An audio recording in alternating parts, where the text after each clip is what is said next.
Hi, and welcome to The Lonely Triathlete. My name is Todd, and I am The Lonely Triathlete, coming to you live from Vancouver, British Columbia, Canada, on this Sunday, December the 3rd. So, quick training update. You know, these days, they just seem to blend one into the other. I bike, I run, I do dryland swim training. I bike, I run, I do more dryland swim training. I stretch, I foam roll, I massage gun my legs, and on and on and on and on and repeat and repeat. So, I mean, all of my workouts are progressing as normal. Nothing new to see here. So this is what I've been thinking about this week on a lot of my rides and runs and massages and massage foam rolling, etc., etc. This whole concept of anti-aging. Is this even real? Can we really fight the aging process? Can we live to 150 years old? Can we live to 180? Would we want to be 200 years old? Or should we just accept that aging is what happens to us? It's not a disease. It's not something to fix or cure. Maybe we should just focus on not aging, but just aging better. If you've gone down the YouTube rabbit hole like I have, you'll soon realize how deep and vast it is. There are dozens of doctors, scientists, so-called biohackers that all have advice to give on what to eat or what not to eat, how to live and how not to live in order to extend your lifespan.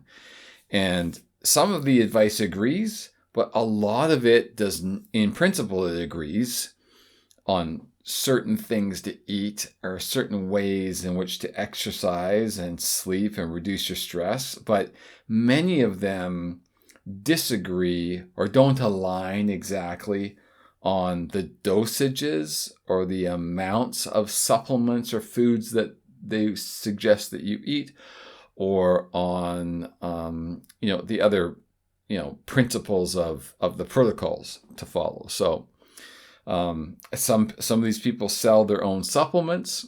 Some of them endorse and or are paid to endorse others' supplements. Some of them actually intend to give you this advice so that you can do this stuff for free or next to free. But the challenge is, there are so many of these so-called experts out there with so many opinions. It's really hard to figure out what their credentials are, what their experience is, where they're coming from, who they are. I mean, I'm just fascinated by the whole topic. Very, very fascinated. I mean, I've been looking into it for months and months and months and months. And it's just become almost overwhelming, the amount of advice that you're hearing out there. So personally, here's what I've decided to do about the whole subject. I've decided I'm not going to worry so much about extending my life as opposed to improving the life that I have, the years that I have. And I guess in so doing, I might also extend my life. But I'm not looking for extension before I'm looking for enhancement, living the healthiest that I can. The extension of my life might be a byproduct of that. I don't know. But there's honestly too much opinion. There are too many people saying too many different things. So I've decided just to focus in on what is my current state of health. Now, if I just stop there, for most of you watching this, that is going to take a lot of time and energy and patience to figure out. Because if you're feeling well, you don't know if you're actually well. For example, high blood pressure. You can't feel that. So if you're saying you're watching this, you're 30 years old, you're like, Todd, you're some old guy, you've got high blood pressure, it's because you're old, and of course you got to look into that, blah, blah, blah. But what if you're 30 and you have high blood pressure? You would not know it.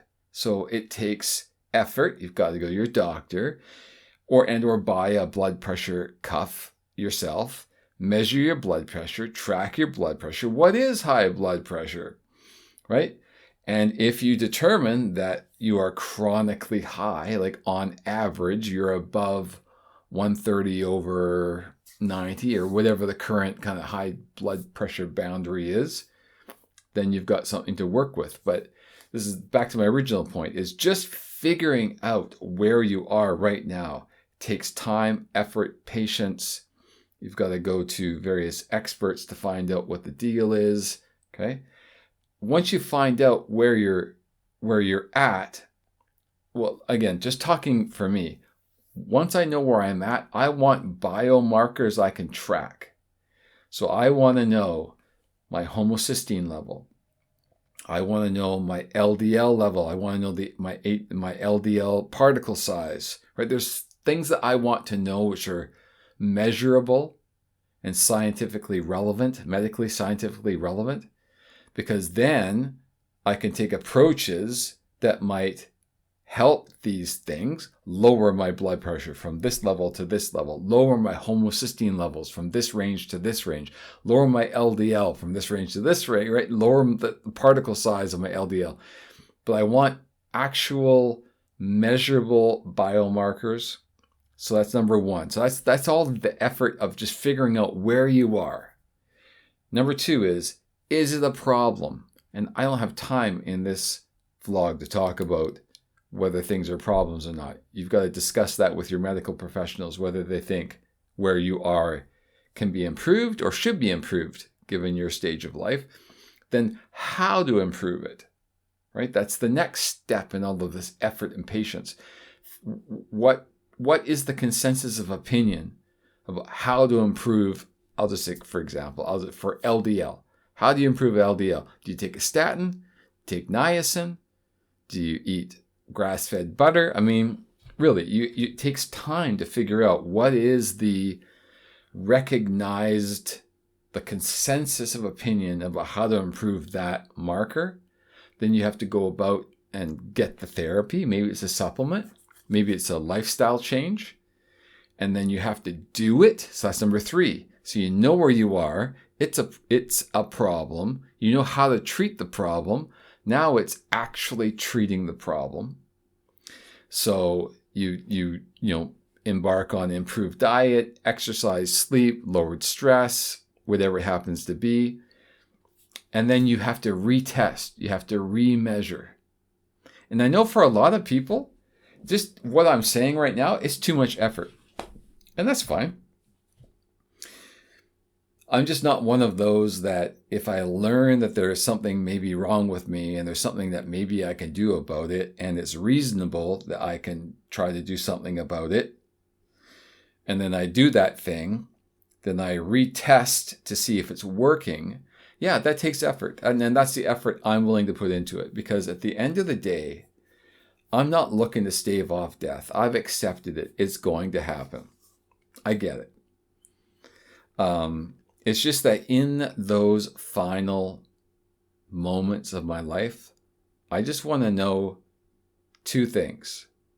I want to be able to say these two things. I want to say I did the best with what knowledge I had or what capabilities I had, or maybe some of these therapies cost money that you don't have. Fine. Whatever you can do, whatever I can do to improve my health within reasonable parameters, I want to be able to say, you know what? I gave it a good shot and I enjoyed the ride along the way. It's no use in pursuing some sort of health improvement if you hate it and if you hate your life because of it, right? That doesn't make any sense.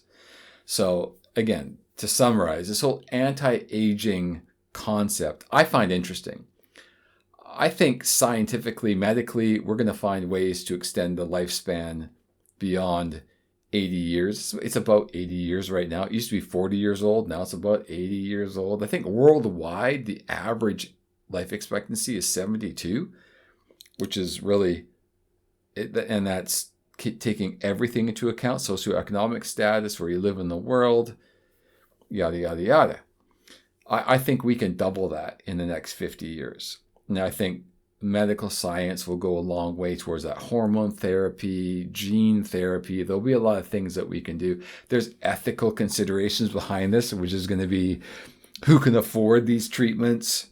Is it the rich? But I'm not even getting into that. I'm just saying, until someone, comes on the news and says, hey, here's this pill and you can take it and live another 30 years. I'm not going to worry myself about that. I just need to worry about, where am I now? What is my health now? Is it, on a scale of 10, how is it? Are there things I can do to improve it? What do I need? Can I afford it in terms of effort and money? And then, am I willing to go through the therapy itself? Can I take extra magnesium for the rest of my life? Whatever it takes. And then at the end of the day, it is what it is, right? I don't want to overstress. And this is the thing, when you watch these YouTube videos, you almost start thinking you're not doing enough in your life. You're not eating the right thing and doing the right stress reduction protocol and breathing the right way. You're breathing through your nose and believe me, go down the YouTube rabbit hole if you haven't already, and you'll see what I'm talking about. So I think there's things that I can do and am doing that are reasonable, but you can't chase immortality. At least I'm not going to chase immortality. I'm going to chase the best possible quality of life, which may or may not extend the years that I have to live, so that at the end of the day, I can say to myself, you know what? I really put some effort into living well and living healthily and living longer. I didn't obsess about it. I didn't worry about it, but I educated myself and I put some effort into it. And in the midst of all that, man, I had a good time. I had a good time on this planet. And if I can say that, then, I can go to the next stage peacefully. So I'd love to hear your thoughts on the subject about this concept of longevity or anti-aging, or even some things that you've discovered about how you've determined that you can live as healthily as possible. I'd love to hear from you at thelonelytriathlete, all one word, @gmail.com. So until next time, peace.